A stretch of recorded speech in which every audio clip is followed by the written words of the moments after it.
Working at Pink Realty, I get asked the same question every day, and that's should I rent or buy in Colorado Springs right now? And my answer actually surprises people because I think most people are assuming that I'm automatically going to say that buying is the best option. But the truth is, it really just depends. Buying does come with a really large upfront cost, while renting can kind of feel like you're just throwing your money away instead of investing for the future. So, what is the right move in today's market?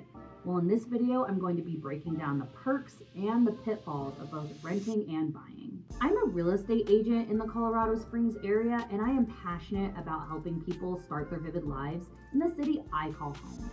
Everyone talks about how much they love the lifestyle or the mountains, but I just want to share some information that'll help you avoid that sinking feeling of making a huge financial mistake.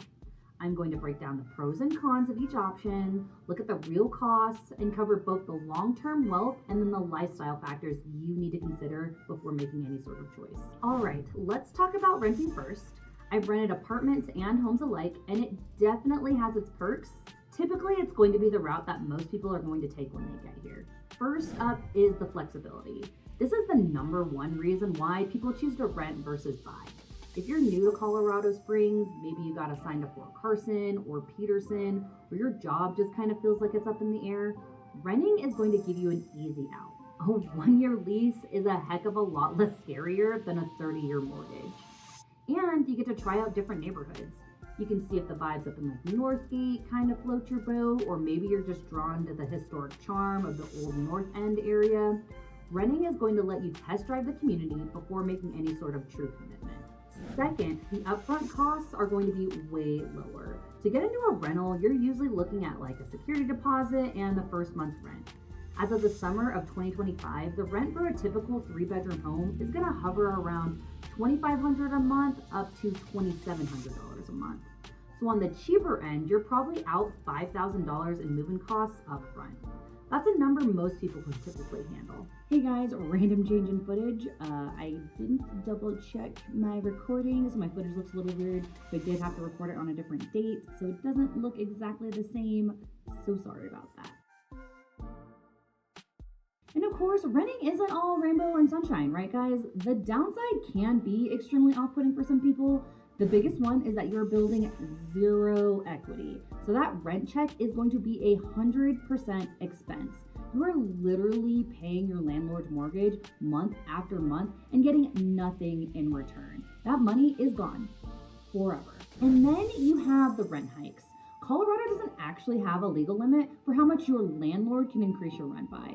While things have been relatively flat, forecasts do show that the rent will start climbing again by about 2% within the next year. So that $2,500 rent today could easily be $2,600 in the future. And you just have zero control over that. And last, when you're renting, you have no control over your landlord's behavior. If something breaks, sure, they are required to fix it, but you're completely at their mercy of the when and the how it gets done. And if your landlord decides that they want to sell the property, well, they're within their right to not renew your lease, leaving you totally scrambling to find a new place. Now, let's flip the coin and talk about buying. The home buying process can be stressful, and honestly, those prices might just give you a heart attack. As of June of 2025, the median home prices in Colorado Springs is sitting between $485,000 and $500,000. I know that those numbers can feel like the biggest hurdle you will ever have to face, but the truth is it's not as bad as you think once you break it down. So I just want to rip off the Band-Aid and we'll just start with the cons because those are the biggest hurdles. The upfront cash needed is easily the biggest barrier to homeownership. A 5% down payment on a $485,000 home is going to be about $24,000. On top of that, you still need to cover your closing costs, which is usually going to range anywhere between 2 to 3%. Altogether, you're looking at well over $30,000 just for a chance for you to sit down at the closing table. That is a lot of money, and it's just the number one reason why a lot of people just continue to rent versus buy. The second con is that you are responsible for everything. Everything. That is the leaky faucet, that nasty clogged drain, the broken furnaces, yard work. It is all on you, and you absolutely have to keep an emergency fund for these things, which adds another layer of costs on top of homeownership. And third, buying isn't flexible. It is a real commitment. If you land a dream job in another state after buying, selling your home is going to take time and it is going to cost you a good amount of money. Most experts recommend that if you're planning to buy, you need to stay in that spot for at least 3 to 5 years for buying to have any sort of financial impact. It's important to think carefully about whether this is the right long-term investment for you. However, mathematically speaking, the pros of buying often outweigh the cons of renting. If someone is just on the fence between whether they want to rent or buy, I'm always going to recommend that they buy. And it really comes down to the equity. Equity is what helps you grow your financial future. With every mortgage payment that you make, you're a little bit closer to owning your home. So it's kind of just like a built-in savings account that's automatically going to grow your net worth. The second pro is going to be appreciation. Over time, real estate does have a tendency to go up in value. While forecasts for this year had some crazy predictions like a 12.7% growth, which I think is totally insane and exaggerated, the reality is that growth is typically steady and moderate. I think right now we're in more of like a housing correction since I have seen a dip in home prices in comparison to like last year. But overall though, the home values have grown steadily by 3.5% yearly over the last 10 years. But even those small gains really do add up big over time. And third, you get stable monthly payments. With a 30-year fixed rate mortgage, your main payments of principal and interest will never change. And yeah, sure, your property taxes and insurance might wiggle a little bit, but your core housing costs will always be low. Okay, so we're about to jump into the most important part of this video, and that is going to be the side-by-side financial breakdown. If you're getting something out of this video, do me a favor and make sure you hit that subscribe button. My whole goal is to give you honest, up-to-date real estate advice in the Colorado Springs area, and subscribing is the best way to make sure you don't miss out. If you think home ownership is out of reach because of financial hurdles, you might be closer than you think. Check out this video here where I talk about how you can get into a home with as little as $1,000 out of pocket. So let's do a side-by-side financial comparison. Let's imagine two identical families here in the Springs. One is going to rent and one is going to buy. First, let's meet the renting family. They find a great 3-bedroom home on the lower end of the spectrum, let's say $2,500 a month. We'll assume a conservative 2% rent increase, and let's see how these numbers play out over the years. That first year, they're looking at spending $30,000. Then in year 2, rent increases by 2%. Now they're looking at spending $2,550 a month for a total of $30,600. This trend continues for an additional 3 more years.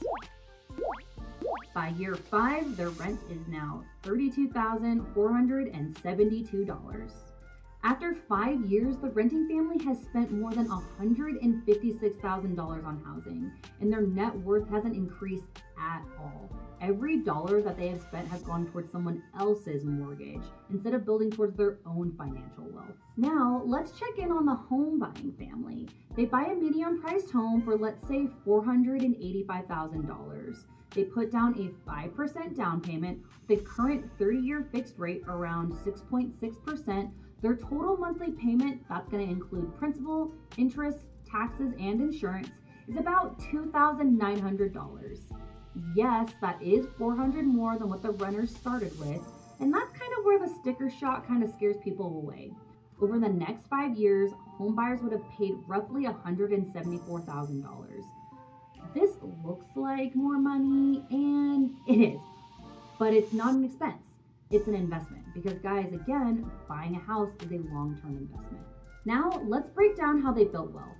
First is the equity from payments. After 5 years, by making their monthly payments, they will have paid down their mortgage by about $26,000. That's $26,000 of their money that's now saved in their home.